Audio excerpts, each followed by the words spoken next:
Conversations with Craig and Kobie. Welcome back to another impactful episode of Conversations with Craig and Kobie. I'm Craig King. And I am L. Kobie the Wiz. And it's been a while. It's been a minute, bro. It's been a minute, Kobie. It's been too long. I pulled up Spotify and I was like, Kobie. It's been too long. It's been November 2022 since we dropped an episode. We got episodes in the can. We got some in the can. It's just whatever. Life be life. Life be life. And we ain't been in here like this. Yeah, it's been a minute. It's been a minute. But too long. We hope everybody out there is doing well. Like We've been like my people out in the community, like, Craig, when y'all gonna drop another podcast? Blah, blah, blah. And so we're here doing it. We're putting the work in. Yeah, man. It just adulting is tough. Yeah. You know what I mean? And so this is one of the things we do. It's not the only thing. Oh, yeah, it's not the only thing. So that has an effect on the frequency for sure. Yeah. Trying to align schedules and all that stuff. But we're gonna make time for what is important. This is important. Gotta do it. And any of you that have been following our podcast and our episodes, you know, we come in with no plan, no script. I literally walked in, sat down, and I said, Kobie, what are we going to talk about today? And we just started talking, and then the topic kind of came about. It was kind of a mixture from a word that I heard from my church on Sunday from Bishop Simeon Moultrie on how to handle a bad hand. And then Kobie started talking about some things that he's going through, and we settled on the title. Kobie, what are we going to talk about today, Kobie? We are going to talk about fighting what is fighting you.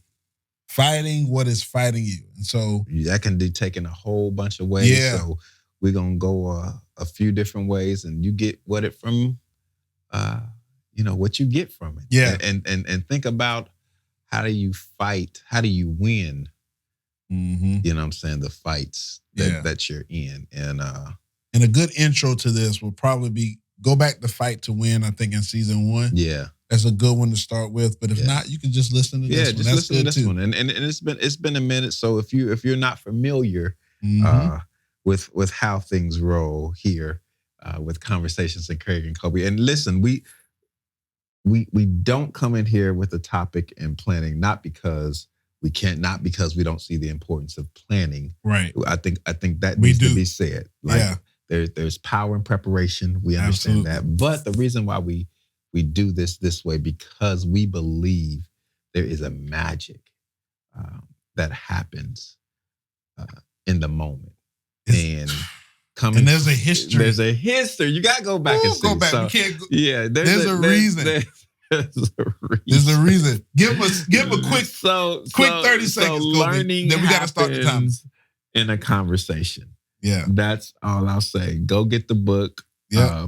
Go back, see the podcast. There's a whole piece on that where you see how this came to be. So I know, I just wanted to put that caveat out there. Like, they just came in and sit down, talk yes and no, right? But there's magic that happens in the conversation. And so saying that, if you don't know, go back and see the other episodes. I promise it's worth your time. And it doesn't take a lot of time, because the way we do this is we have a topic and a timer. And so we have a timer, and it's only 40 minutes, right? And so we do that on purpose because we understand that people are busy, and you can listen in on the commute or whatever, but we know people got stuff to do, and we people. You know what I'm saying? So we're not trying to keep you all day. So we got 40 minutes. We set a timer, and wherever we are when a timer goes off, that's where we wrap it up, and we might go into a 2, and we might part 2. We might leave the rest to finish the conversation up to you. That's the club Shay mantra in the past 2 weeks. They always have a part 2. There's a reason why he's doing that. Yeah. So let's get into it. Go ahead. We starting the timer, and the 40 minutes start now. Let's go for it. Let's go for it, man. So, how do you fight what's fighting you? That means it's on you. And it can also be in you. Here we go. Here we go. Here we go. This is not what we talked about, but here we go. Yeah. Yeah, man. I think it's transparently. Go for it. Just trying to,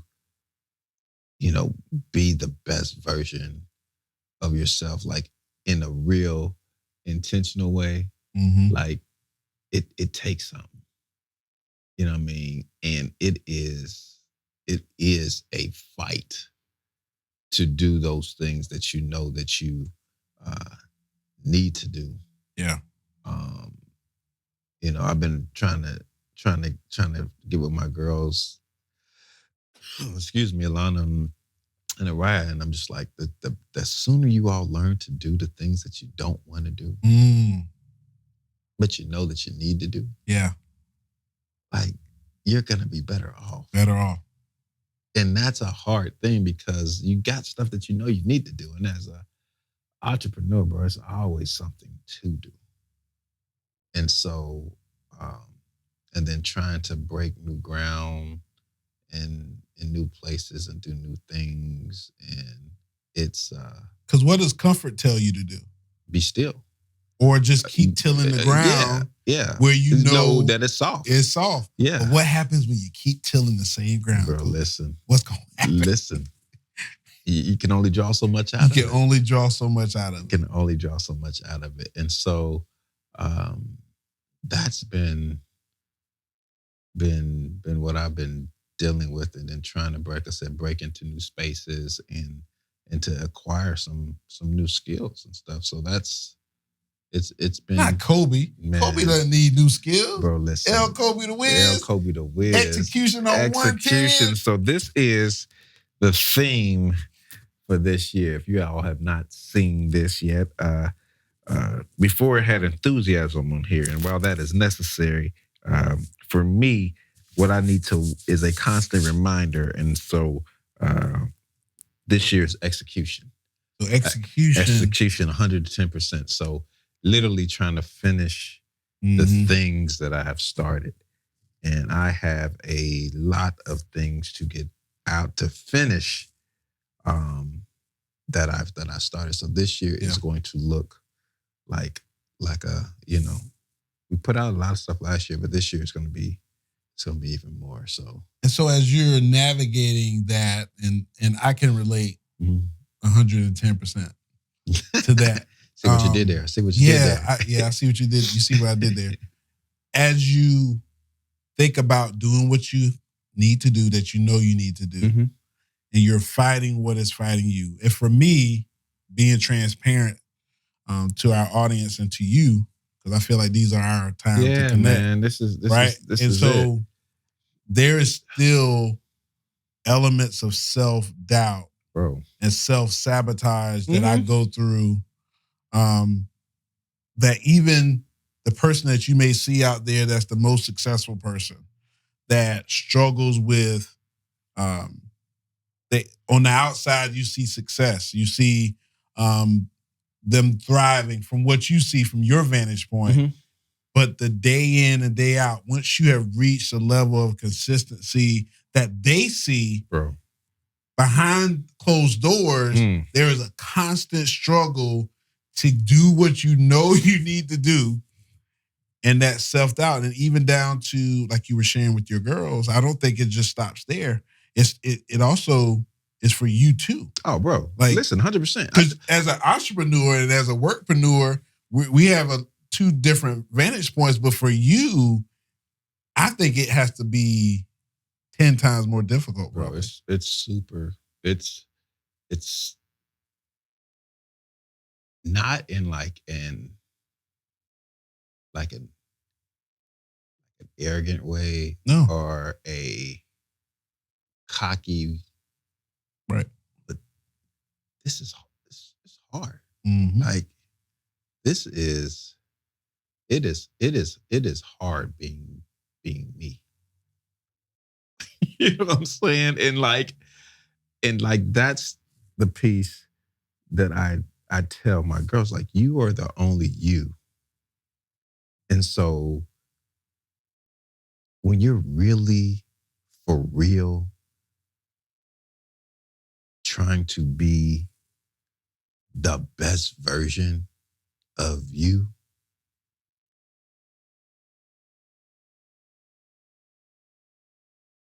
that expletive is hard. Yeah. You know what I'm saying? Yeah. Like, it's hard because, it's a daily thing. You know what I'm saying? And it's your habits and your mindset and all of that. And things don't always go the way you want them to go, or you think they're gonna go.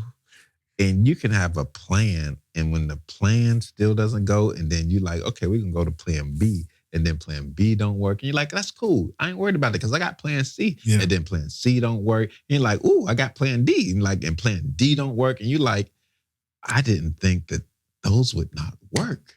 Mm-hmm. You know what I mean? And so then comes that fight. That fight. Well, maybe you ain't as good as you think that you are. Yeah. Maybe you don't know as much as you thought you did. Yeah. You know maybe you're not the one. Maybe you ain't got it no more. Maybe you don't. You know what I'm saying? And so there's all of that you're fighting with. Yeah. And then you got the people and that's all internal. That's the internal. That's fight, the internal. Right. That's fight. the fight. And then you got the external where folks are like, you know what I mean? And you see people who are not as talented as you or as gifted as you know what I'm saying, and ways and doors being made for them. And there's always the why not me? You know what I'm saying? Like, I done put in the work, I done put in it, you know what I'm saying? It's all of that. So, bruh, it's, you know what I mean? So it's staying, and I've said this in if you go back, and the messaging is consistent. You don't find out if you are positive and optimistic when everything is going right for you. That's not when you find out. You find out when everything is not going that way. Yeah. You know what I mean? And can you stay that? And so it's tough at times to be like, and it's the constant reminder, the constant conversation, the hashtag I talk to myself. All things are working for your good. Like, it don't feel like it at all times, but you know what I mean? And that's the piece is, can you believe that all things are working for your good when it don't feel like all things are working for you? Because that assumption can be all good things work together. Yeah, no, but it's all things. All means all. All means all. A-double-L spells all. So Kobie, for our listeners and watchers, if you're on YouTube, go back to a time where you were fighting, and both of us can do this. When we were fighting something that was fighting us, whether it's getting in better shape, being better with our money, trying to break through with your whatever it is. What were the tools that you use or that we use to navigate through that to get to the other side? Yeah, I think that's probably the best way to address this, right? Because we're all fighting. So how do we win the fight? You know what I mean? And I think the winning happens when you really just make a decision. You know what I mean? And understanding that failure is not final. That there's always a lesson in it. Yeah. You know what I mean? And no matter what it looks like or feels like, if you don't quit, you win. Winning is a process. It's the process, right? And it's that not a destination. Yeah, and that if you in order, and you hear it, right, all the time. You hear it in the, if you gotta go through to get to, until you gotta go through. Yeah, because can say it. Oh, you can say it. But when you got to live it. Yeah. You know what I mean? Like when you got to live it and you can't go over it. You can't go around it. You got to go through it. You know what I'm saying? So you got to go through it. Yeah. And I said, that's the pieces that this is working for my good, and all good things are coming to me. Good things are coming to me. And I was watching this piece, TikToks, and there was a round table, and it was like, I think Jamie Foxx, Tom Hanks, a few other, famous actors, and they were like, "What's the one thing that you wish you would have known before you started this?" Mm-hmm. And I think it was Tom Hanks that said, "This too shall pass." And he said, not just with the good stuff. Like you won a Grammy or anything, this too, it's gonna pass. Shall pass. You know what I'm saying? We're gonna forget that. Yeah. Listen. So he said, and all the things that is what he has learned is. That's good, bro. Listen, Kobie. Bro, listen. That is because that has always been taken as, oh, this too shall pass. These negative things, and so when these great things are happening to us, this too shall pass. You can't rest on your laurels. Oh, I just won this award. It's gonna pass. It's to pass. Oh, everything seems to be right in this relationship, or it's too. You got to keep working at it because you don't want that to pass. Depending on the relationship, so what do you got to do? You got to keep putting the work. It's the work, man. You can't rest. It's a constant work, and it is the fight of adulting.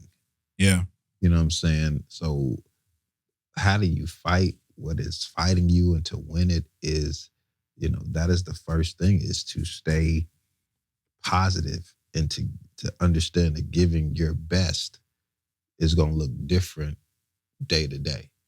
I gotta, when I'm here in town, I take the girls to schools, and I have, the Wiz rules for success. Mm-hmm.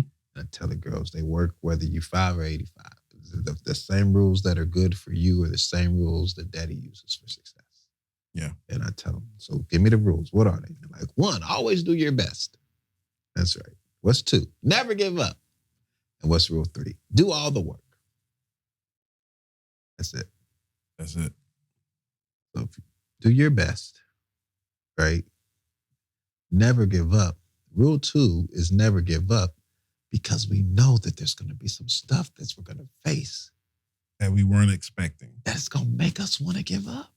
Yeah. Like, so you understand, like, that's part of the rule. Like, that is coming. Oh, it's coming. Oh, it's coming. Yeah. You know what I mean? But rule number 3 is do all the work. Do all the work that is yours to do. Because that's all the work. Now, you got other people's work, but that focus on your work. Yeah. Do all of your work. So if you give your best, you never give up, and you do all your work, like that is how success shows up. That's good, Kobie. So before we hit record, I was sharing with Kobie, the message that Bishop Moocher was speaking about this past Sunday. It really spoke to me. His message was about, how do you handle a bad hand, mm-hmm. right? And then, how do you handle a good hand is something too. You can, mm-hmm. like, how do you handle a good hand? Like bad hand, what's fighting you, what we're talking about now. Mm-hmm. But I think how you fight that bad hand is to look at when you had a good hand.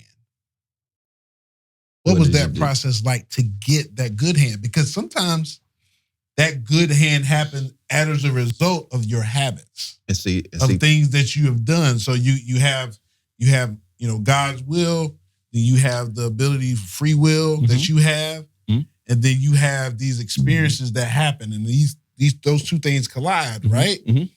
And as a result of that, sometimes are great things that happen. Mm-hmm.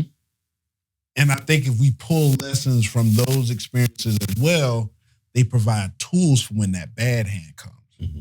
because we want to get back to where that was. Yeah, and I think it's the the remembering, you know, that life is it and it moves in cycles. Yeah. You know what I mean? And that you go up mountains and then it's time, then you hit a valley. Time you to know hit the valley. Yeah. And so I think that's the piece, is reminding yourself too, like, oh, we've been here before. And things worked out. What did you do to get out that situation then?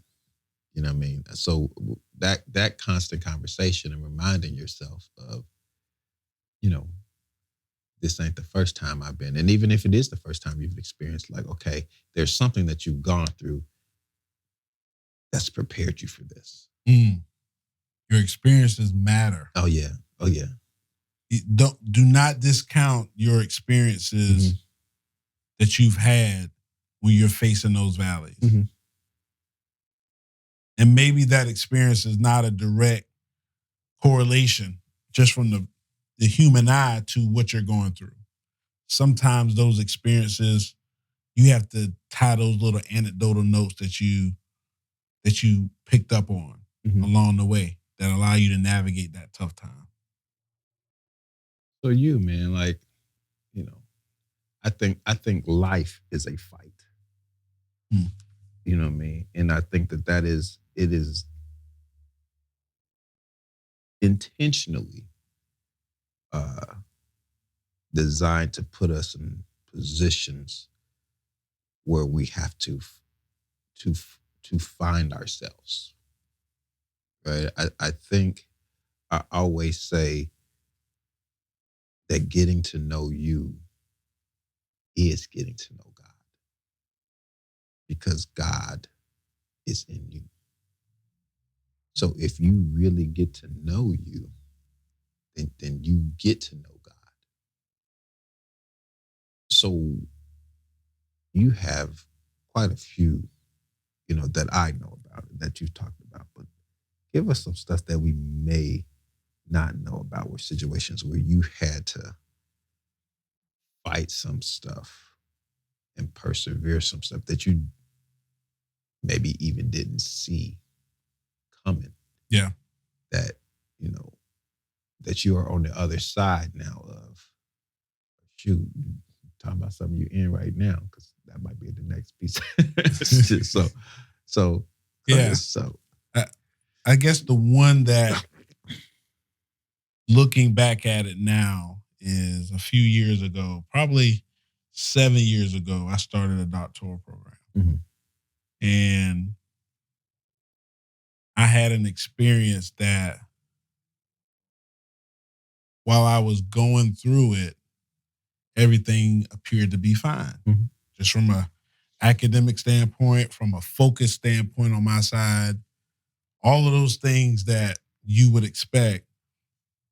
But I was lacking in what I thought I should have been receiving in regards of support. And I knew it wasn't just me thinking that, because let's talk about this. Yes, because my mentor, one of my mentors, Will Parker, Dr. Will Parker, who graduated from an Ivy League school, Penn, and when I shared some of my experiences with him, and he just said, that doesn't seem right. And so I remember the day where, out of the blue, I received the news that I had to withdraw from the program. I was on Lake Murray Boulevard. I was in the car with my wife. And I saw the message come in because I was waiting for it. It was like one of the classes before Christmas break. Waiting for it to come in. And I pulled over into Zoe's Kitchen at the time on Lake Murray Boulevard, pulled up the email, read the message, blah, blah, blah, blah, blah, blah. You have to immediately withdraw from the program. Wait, what? Excuse me? What? But I made the grade in these first 4 classes, but then all of a sudden, have to withdraw. And this is a mistake. Yeah, this is. Hey, what support? Like, this is not right. This can't be right. There is documented that I attempted to reach out to get support from the beginning about certain things. Never received. So I was actually out here by myself. Literally out here by myself. A doctoral program will do that to you. Right. It'll put you in but I felt like and this is my first time, but I felt like there should have been a level of support there. Yeah, 100%.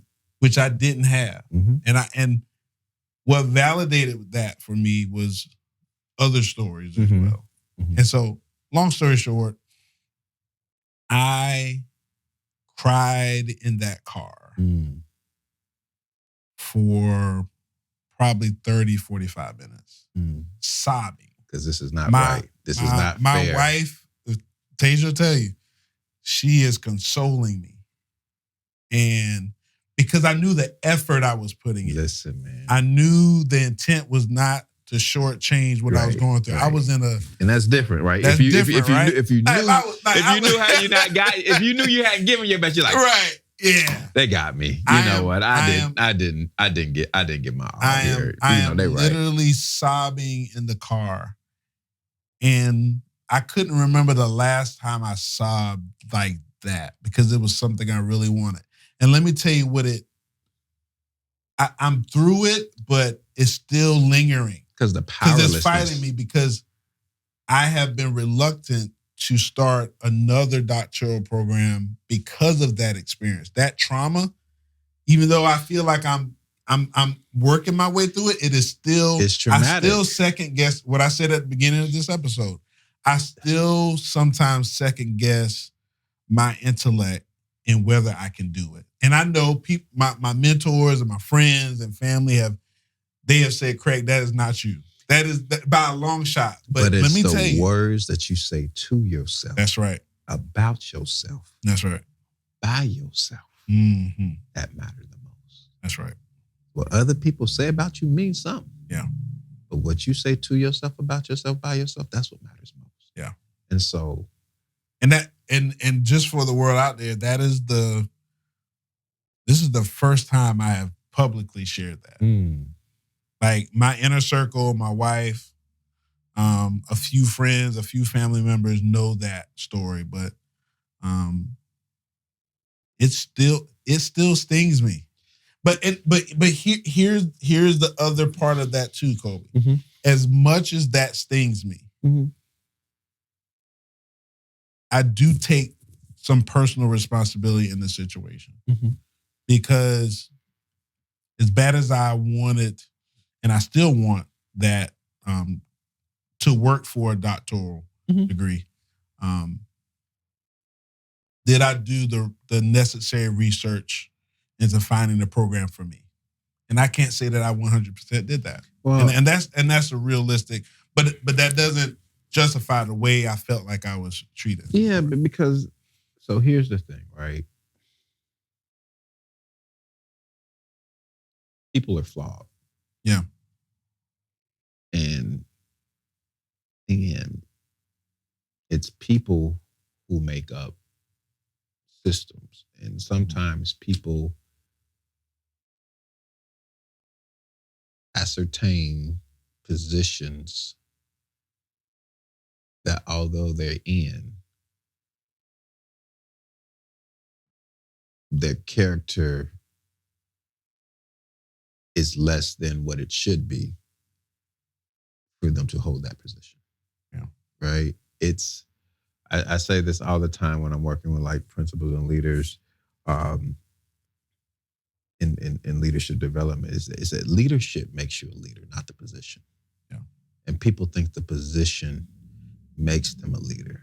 Yeah. And what leadership is about is taking care of the people that you're supposed to be leading. Yeah. And, I was in a doctoral program that will remain nameless. Nameless where, you know what I'm saying? That where it's just,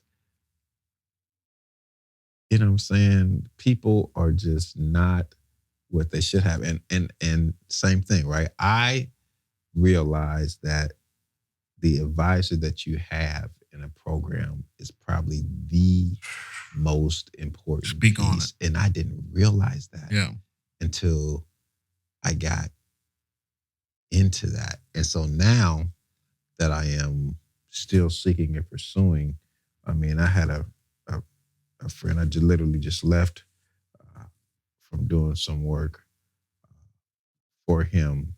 And he's like the chair of the university Department of Education. Top 10 program in the country. He's like, Kobie, what I really want to do, I really want you to come here and get your doctorate with me. And I'm like, bruh, I just don't have 5 years for you. Mm-hmm. Like, I'm looking at another program that's 4. It'll probably be like 3.5 when it's all, and the difference is, but I know with that program, he's like, look, I know what it's going to be. You'll get 30 years. They'll give you 30 grand a year, for salary, all your tuition to be covered. And I'm like, bruh, the way my life is set up now. The way you say, yeah. The way my life is set up now. Mm-hmm. And I appreciate, and he was like, we could probably get it to 40. And I'm like, bruh, 40 grand a year right now, it's going to be problematic. In the housing market where you are, like, that's gone. You know what I'm saying? That's going to be housing. Yeah. You know what I mean? And so I just think here's the thing. All things. All things. That's right. Right? And so that's the fight that after it's done and gone, it hurt because you're like, this is not fair. This is not right. Yep. All things. And in the midst of it, it doesn't. And even afterwards, right? Afterwards, we're still like, that's jacked up. You know what I'm saying? Like they was wrong. Yeah, man. But it's all things. It's all things, bro. So my wife said something prophetic, and I don't even know if she realizes that she said it. But she didn't say it while I was in the car. Mm-hmm. She didn't say it while I was in the car crying because she was there to support. It's an emotional moment there. But a few weeks, maybe a month later, she said, not like as a teacher, you have a bad lesson here or there, or if you are in my job, there are things that I planned that didn't go well. Mm-hmm. But she said, Craig, in your academic, in your undergrad, in your master's, in your teaching, in all of those things, have you ever had that moment? A moment that had that much failure tied to it professionally? And she was like, that was probably your first time. Mm-hmm. Not a bad day, not a program that you plan or something to go well, but just something of the magnitude like that. Have you ever experienced that academically in your national board certification, in your undergrad and bachelor, in your master's? Now you probably had difficult times, but have you experienced something that magnitude? And that was the first time that I had felt that.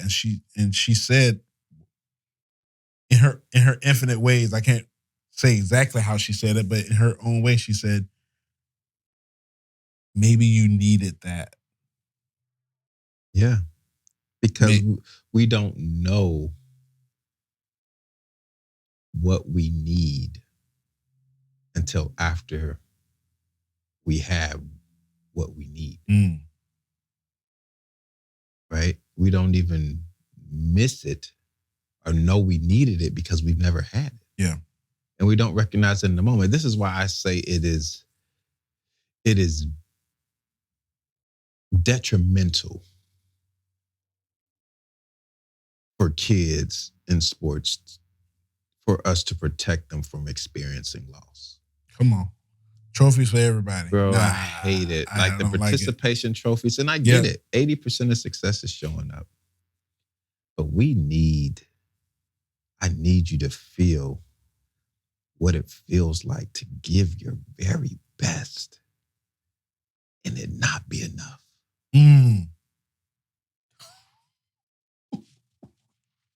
Say that one more time, Kobie. I need you to experience that. There you go. Say that again. Because the earlier you experience that, like the better you're going to be prepared for life. Yeah. Because there's going to be times where you give your all. Come on. Like empty the tank. Empty the tank. Like give everything you got. And it's not enough. And it's not enough. And it's not enough. That's so good. I need to hear that. Yeah, because what happens is, and sometimes it's going to happen where it's not going to be fair, and it ain't going to be right, and you know, it's you're going to feel cheated, and you might have been cheated. Right. All things. Oh, bro, listen. Life is not fair. It's not. And the sooner you can recognize that and get that. But here's the thing. Life is not fair, but you have to live it anyway. And Kobie, you think about the opportunity, how much of a blessing it is for you to experience life not being fair. Early. Right? Because it builds something in you. Like, I think that's why it should be almost mandatory for kids to like go through some type of sales training where they have to sell something. Because they need to hear no. No. No, we don't want it. But I'm a cute kid. Hey, look at me. No. Not the lemonade stand. No. Not the lemonade stand. We don't want it. No. You know what I'm saying? Like, and you're calling, you're like, hey, this is a great product they believe in. You know, will you buy this? And they're like, nah. Because the more no's you hear, it builds up something in you like, oh, you may not have been the one, you may not have wanted it. And like, you just need to learn to let that roll off for you. Like, in a way that it doesn't matter. Like, it doesn't care because now, bro, kids here know, and they're just like, oh. Like, I literally, at the beginning of this year, I told my girls, I said, you know, the problem that you all have is you all have been getting too many yeses. Mm. Unearned. And that is my fault. Oh, Dad. And Dad. that's Dad, Daddy. Daddy. That was them. No, yeah. Because now I'm it's the unappreciated because you haven't worked for it. Yeah. So we don't want our kids to have it like we had it. So now, yeah. But see, there's a piece that I am working on right now. Mm-hmm. And it is I wrote this parenting book, but I am rewriting, and it is the 5 keys to parenting so your kids can adult well. And the first one is discipline. The second one is communication. The third is quality time. The fourth is a clear value system. The fifth is purposeful practice. And this is going to be the +1. I ain't even going to call it 6. It's going to be called 5 + 1. Mm-hmm. Right? The 5 keys +1 to parenting so that your kids can adult well. And the +1 is manufactured struggle. That's good. Yeah. so that they get the skills and experience they need before life gives it to them. And so what we got to do is prepare them to be able to struggle so that when they meet the struggle, they don't crumble. So that cocoon that we're constantly feeding nutrients to, we gotta poke a little hole in it. Bro, like I literally have intentionally poke a little hole that in I'm it. gonna like do is like literally like drive them, give them like, you know what I'm saying, have them their iPad with the location finder, figure out your way home. What? Meet you there. Like you got the tools necessary. Mm-hmm. Because sometimes you're going to be in places where you don't know, and you got to figure out your way home. Yeah. But the structure's manufactured. Mm-hmm. Now, what you going to do if you're far away? Well, you got $20, you got to catch a bus, or you got to get a cab, or you got to, you know what I mean? Like, so, like, ooh, Dad gave me this gold card. It has 3 A's on it. He said, whenever I'm in trouble, things. I can call. If something's wrong with the car, even though I don't know how to fix a car. Right. So these things, right? Learning, teaching them how to change a tire before the tire goes flat. Yeah. You know what I mean? So it's these manufactured things like, okay, like what if we're going in here and, you know, trying to give them these situations where you want this and this, but you don't have enough money. Like, what are you going to do? And so it's that manufactured struggle that's preparing them for life, bro.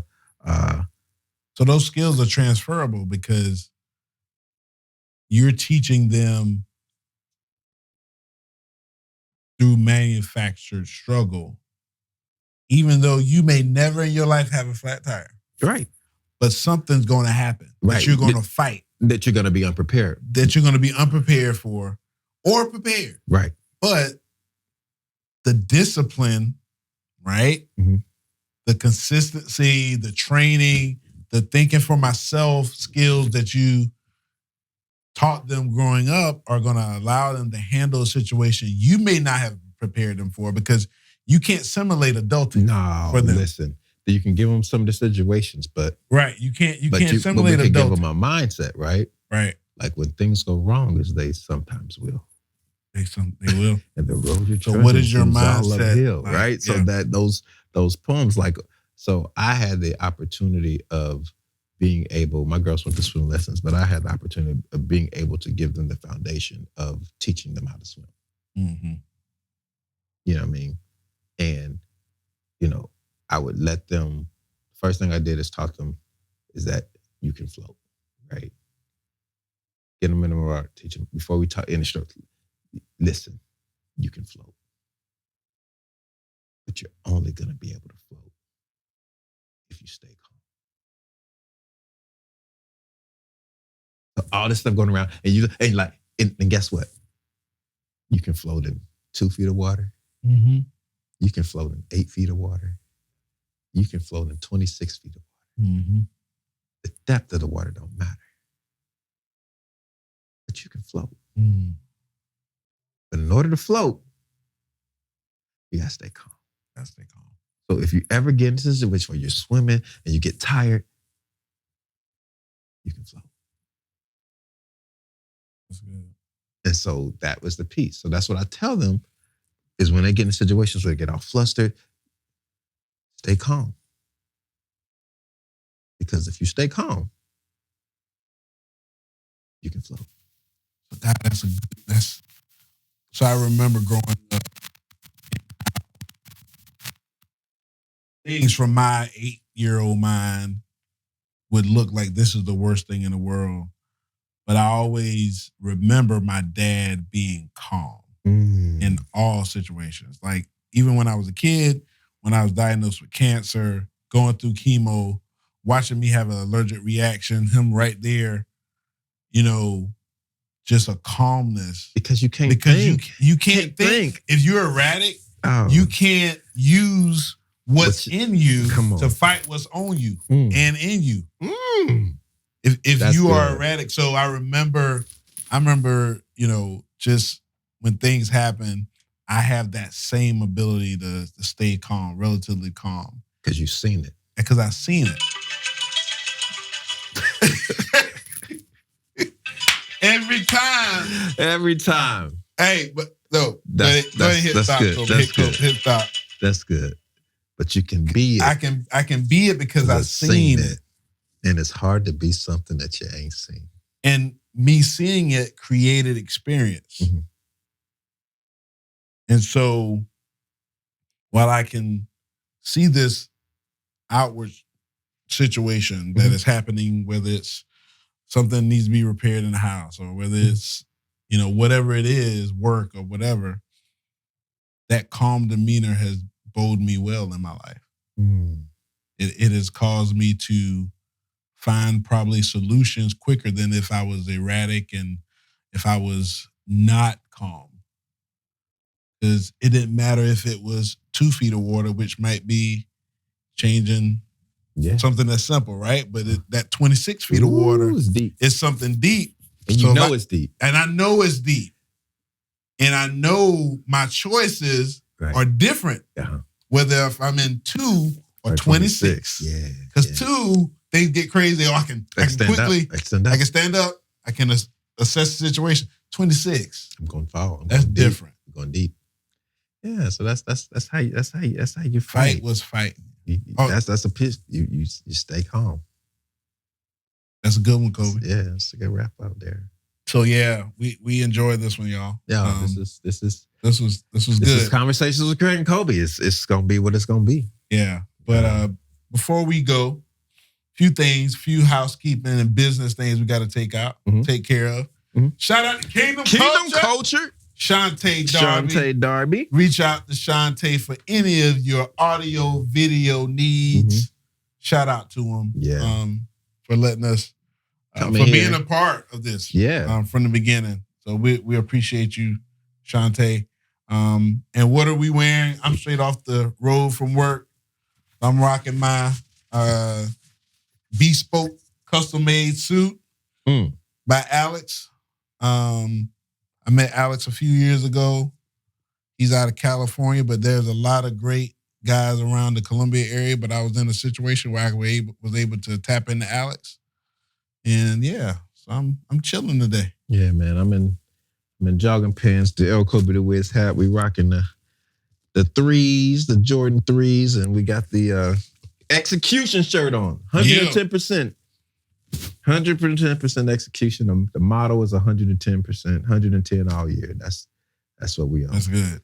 Man, this was good. And real talk, Kobie and I, we use these moments to catch up with each other. It's good for us too. Obviously, it's therapeutic for us, and we hope that you took something from our conversation today. But be on the lookout for this episode. Yes. And many more to come. So. It's been another impactful episode of Conversations with Greg and Kobie. Peace. Peace out. Conversations with Greg and Kobie.